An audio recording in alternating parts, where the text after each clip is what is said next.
A necronym is a reference to, or name of, a person who has died. Many cultures have taboos and traditions associated with referring to such a person. These vary from the extreme of never again speaking the person's real name, often using some circumlocution instead, to the opposite extreme of commemorating it incessantly by naming other things or people after the deceased. For instance, in some cultures it is common for a newborn child to receive the name of a relative who has recently died, while in others to reuse such a name would be considered extremely inappropriate or even forbidden. While this varies from culture to culture, the use of necronyms is quite common. Examples: in Ashkenazi Jewish culture, it is a custom to name a child after a beloved relative who died as a way of honoring the deceased. Often the child will share the same Hebrew name as the namesake but not the given name in the vernacular language.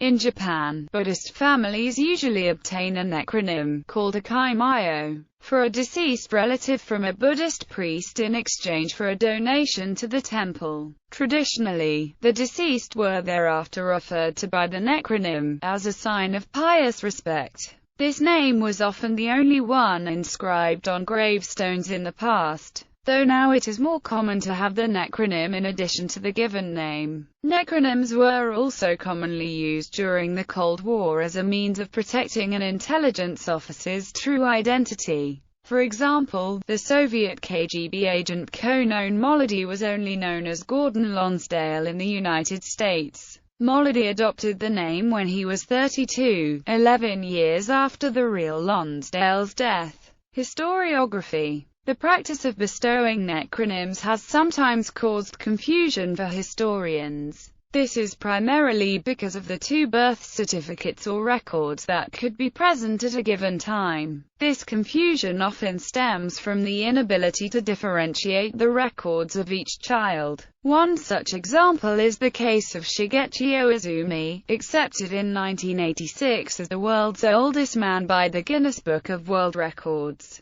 but who was in fact possibly born in 1880, after one previous brother whose name he assumed upon his death.